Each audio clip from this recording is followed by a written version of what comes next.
Welcome back to Financial Independence 101. This is Mike. Today I'm going to talk to you about how a lot of times people that are wealthy, they look like they're poor, or they do not look like they're as wealthy as they are. And a lot of times you're going to see the opposite. You're going to see people that are poor or lower income or struggling to get by, wasting a whole lot of money trying to look rich. We'll talk about everything from picking the house you live in to the food that you eat, how you eat out, dine out, the experiences that you have in life, and trying to stay on track, whether or not you drive at all or you drive too expensive of a vehicle. A lot of people waste a lot of money trying to impress people around them, but I'm also going to give you a few examples of what's going on right now and how a lot of people that really can't afford to buy stuff are buying stuff for the wrong reason. We'll get talking about this and more coming up.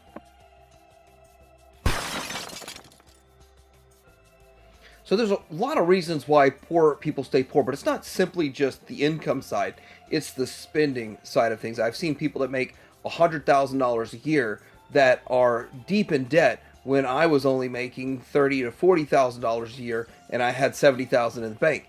And I've seen this over and over and over. The income side of the thing is important. That's the equation, that's important. But also it's how you spend it. How you spend and allocate your funds is extremely important. So a lot of people buy that big house, and we're going to talk about this, and they want to look rich. And I've seen this with a lot of people that buy a house that's too much for their budget. And yes, they can swing it for a while, maybe a couple of years, and then after a few years, they lose that house for whatever reason. Well, someone loses the job, or just inflation right now is destroying you. You also have to think about right now, as we have inflation going up, everything's going up. Your property taxes, your insurance went up 40% in Oklahoma. And it's just going up and up and up. And although we bought a pretty big house, we can swing it. It's still kind of in the back of my mind. I remember how cheap it was in our other house. And with all of that, people that buy a house that's too much for them are going to struggle trying to look rich. On the flip side, you see people that make the decisions like my wife and I did. Our first house, we were approved for $311,000. We could have swung that, but instead we bought a house for $88,000, $89,000, something along those lines, which is now worth double that easy, if not almost triple that. But the thing is, we looked like we were living a lifestyle that was far below our income because we did. We were living about 35% after tax, 35% of our disposable income. And with that, we saved and invested the rest. And that is where you kind of get into how the wealthy look poor, which we're not rich. We are not. We're just about average middle class. But we can institute these ideas and these thoughts to get in a better financial situation. Coincidentally, we've always driven used cars. So another thing that wealthy people, and you see it a lot, you see wealthy people driving cheaper cars. And just like with actors, just like Leonardo DiCaprio, he has been known for driving a Prius, which for his income level, that is far below his income level. But that might be more trying to make an environmental statement. But still, he dresses down and he drives a car that is far cheaper than he can afford because I think he's making good financial decisions. I don't know much about the guy, but this stands out to me as one of those points. He doesn't have anything to prove. He doesn't have to prove anything to anybody. He doesn't have to show that he's got money because he's definitely got money. People already know it, but he doesn't have to be flashy and show it off. On the flip side, I've seen people buy cars. First of all, their old car ran just fine. They were just quote unquote tired of it. And then they go out and buy a flashy, expensive vehicle that at the time that I witnessed one of these, it was $700 and something a month car payment. And that blows my mind to have a $700 something a month car payment. Because my wife and I, we really don't ever have any sort of payments for vehicles or house or anything like that. And so to hear this kind of stuff, it just it makes my eyes open, my ears open. Like, why would you do this? You have a perfectly fine car. And they're trying to look rich instead of doing the opposite and saving that money and just driving your older car and then putting that money into investments that are going to give you dividends, and you're going to start making more money on that, and then eventually just live on your money's money. That's the plan here. But no, too many people are car poor. I'm always shocked when people talk about their clothing budget, and I'm like, I don't even put a budget for clothing. I might spend $100-$200 a year on clothes. I don't spend much on clothes. I don't even think about it. But there are people that's one of their top expenses is clothes, and that always shocks me when I hear that. But I see a lot of people that dress down, and I'm going to have examples of this after we go through all this. I've got examples for the car. I've got examples for the clothing and a few other things. But it just shocks me because what's the point? Who are you trying to impress? Now, if you need it for work, obviously you need it for work. But still, you don't have to get the most expensive suit that's out there. There's a picture from Walmart.com of, I guess, a model of theirs that's modeling t-shirts. But seriously, Walmart clothes, it used to be one of those things when I was a teenage kid. Oh, I don't buy clothes at Walmart. I got to get it at the fancy department stores. Guess what? A lot of malls have shut down. Department stores aren't around as prevalently as they used to be. And now, guess what? Walmart is starting to look like a department store.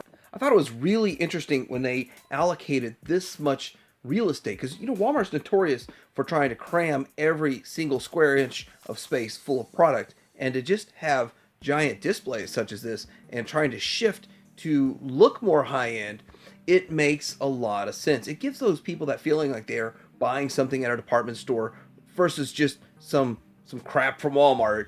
And really, there's nothing wrong with buying clothes at Walmart. In fact, I kind of feel like their prices are too high. I wait till their clothes goes on sale. Most of the time I get my stuff like $9, $6 at Sam's. Sam's clothes on sale, and it's usually some pretty good clothes. That's where I get my stuff, if I even need any. I've probably got like 10 of everything still brand new that I haven't worn yet. So the next thing is people going out to eat fancy dinner. This is a big one for a lot of reasons, because a lot of people that are low income and struggle to get by want to still have that image that they are doing well in life. And even if they're not, even if they're struggling, and they go out and eat, and see, it's social, you're out in public, people see you, but scratch all of that. My wife and I, we cook at home. It's easy to find all these budget recipes and stuff, but for the most part, my wife cooks the most. She has a lot of great recipes. I got a couple recipes. She's like, "It's you cook this tonight." And I say, "Yes, ma'am," right away. But we save a lot of money. In fact, it's one of those things that we regularly talk about, how much the meal cost to put together. Was tonight's meal $8? Was tonight's meal $12 to put together to feed 4 people? And it's one of those things that we take pride in finding that we fed the family off. $8. You go out to eat with a family of 4, you're looking at 50 if you're eating cheap, 70 on average to go out and eat. That's ridiculous. And it's getting almost that expensive at fast food. And at home, of course, you can control the ingredients and you can make it a little bit healthier than eating out. I mean, a lot of the stuff is souped up with MSG. In fact, I just found out that there was like 3 different forms of MSG in one recipe at a restaurant that a doctor was talking about. I thought that was quite interesting, but I don't really concern myself with the MSG so much, but I do think that natural is better. Still, you're saving so much money. Think about it. Even at the high end, $12 for a meal at home versus $50 eating out. And you think about it, most people eat 3 meals a day. All right, so let's get into a couple of examples real quick. So I've already gone over the points and what it means to be well off and the rich want to look poor. And then, of course, low-income people that can't afford it waste a lot of money trying to look rich. But there's other net benefits to looking poor. And I'll tell you, this is an exact example that I had. I drove up to a used tire shop in my, what was this, a Chevy Cavalier. That's not mine, by the way. I don't have pictures of mine anymore.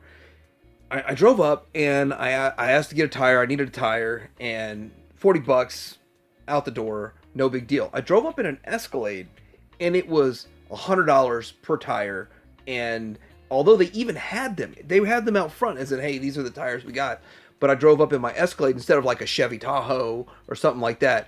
I know I was being overcharged. I know I was being gouged. And I actually said, "Okay, I'll do that." And I left the rims with them because I had an extra set of tires and rims at home.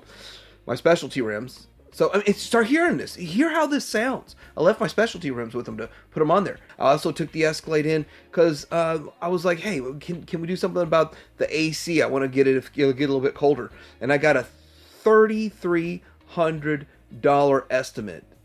I was like, I could replace the entire AC for $1,200. That doesn't make any sense. So it's just crazy how you get overcharged if you try to look rich.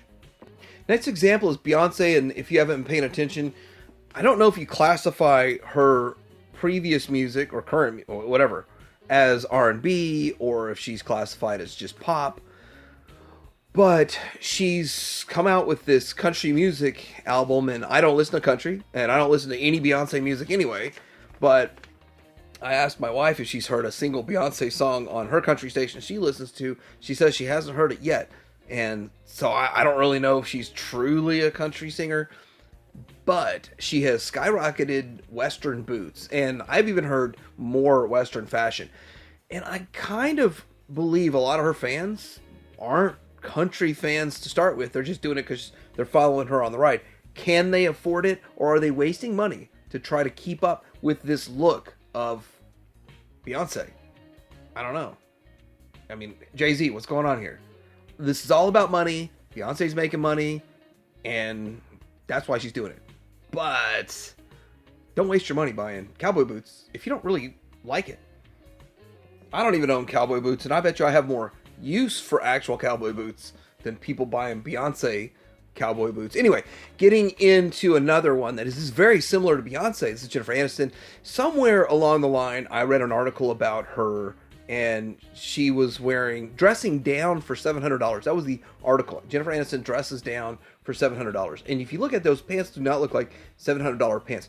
Here's another thing that you also have to understand. I don't know with Beyonce, and I don't know with Jennifer Aniston, but a lot of times these fashion companies give them the clothes for free, or even go beyond that and pay them to wear it. So you got people that are struggling to keep up with paying their bills, but they're wanting to look like the star that they like, so they're wanting to emulate that and go buy expensive pants to be like them, but they were given it for free and paid to wear it. So a lot of this stuff, so trying to look rich, people do lose a lot of money that way, but of course wealthy people trying to look like they're dressing down. I actually just found out about this at Target the other day, so I guess this is relatively recent, that Dwayne "The Rock" Johnson's launched a skincare line called Papatui, and basically this is going to be some expensive stuff. I'm pretty sure everything he's got in here except maybe the tattoo one that makes your tattoo look a little brighter. Maybe that one's not something you'd find, but the rest of the products I'm pretty sure you'd find at private label brands, much, much cheaper than his Papatui. But this is another way that wealthy people, they generally buy the cheaper stuff for themselves, knowing that they're going to be able to save that extra money and invest it and put it to work somewhere else. But a lot of people that struggle to get by have to have brand name.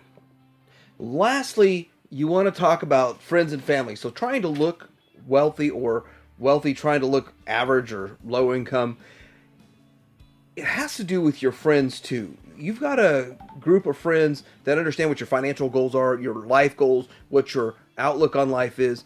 Some friends can help promote you with that and help with that because you surround yourself with like-minded people. But other people would be like, no, we're going out to eat this weekend and we're going to go spend $70 on dinner. You're like, well, that's not me. That's not in my budget. And a lot of times those are barriers. Those are problems. And other things are like, hey, we're going to go to the movies. And whenever my friends are like, hey, we're going to go to the movies, I'm saying, yeah, but I'm not going till Tuesday. Because it's half-price tickets, and then a lot of times refreshments are half-price. So whatever that new movie that comes out on Friday, I go watch it on Tuesday. And I save a bundle, especially if I'm taking the family. So with all of that, there's a lot of ways to save money and play down, but trying to look rich is not a good thing, especially if you're trying to be financially independent. And that's the way I see it. Let me know what you think in the comments below. Like, subscribe. Financial Independence 101 out.